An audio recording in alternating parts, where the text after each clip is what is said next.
कई लोग कहते हैं कि आप में और ओवैसी साहब में क्या फर्क है। फर्क ये है कि ओवैसी साहब ये कह रहे हैं कि मुसलमानों को अपने हक हकूक के लिए खड़ा होना चाहिए। मैं ये कह रहा हूँ कि मुसलमानों को अपने हक और हकूक के लिए खड़ा होना चाहिए, लेकिन उन 50% हिंदुओं के साथ खड़ा होना चाहिए जो विचारधारा के आधार पर गांधी के मानने वाले हैं और भाजपा के खिलाफ आप जितनी शिद्दत से लड़ रहे हैं वो भी उतनी ही शिद्दत से लड़ रहे हैं। जब भी आपको ये लगे कि कोई हिंदू अब बचा नहीं जिसके साथ आप चल सकते हैं, तो एक आंकड़ा दे रहे हैं, इसको याद रखिए। भाजपा को इस देश में 36% वोट आया है। 2019 में 37% वोट आया था। देश में 80% हिंदू रहते हैं।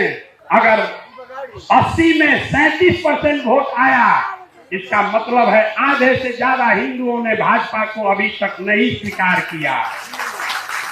ये कौन हिंदू हैं, इसको पहचानिए और आपके जीत का फॉर्मूला आपके आंख के सामने दिखेगा।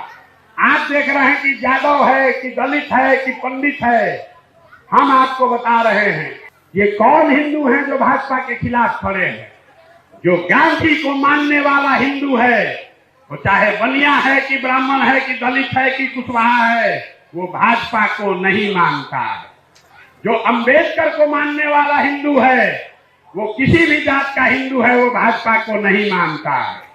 जो कम्युनिस्ट विचारधारा के मानने वाले हिंदू हैं, वो भी भाजपा को नहीं मानते हैं।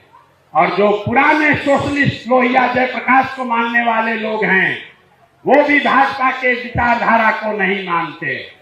ये 4 विचारधारा के मानने वाले हिंदुओं के साथ अगर आपने गठजोड़ सामाजिक राजनीतिक बनाया तो आप हो गए 70, भाजपा हो गई 30, और यही लड़ने का तरीका हथियार है।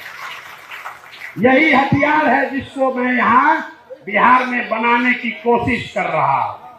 विचारधारा के आधार पर आधे से ज्यादा हिंदू जो भाजपा के खिलाफ खड़ा है, उसके साथ मुसलमानों का सामाजिक राजनीतिक गठजोड़ बने, तभी इनको मुकम्मल शिकस्त दिया जा सकता है। यही जन सुराज का अभियान है।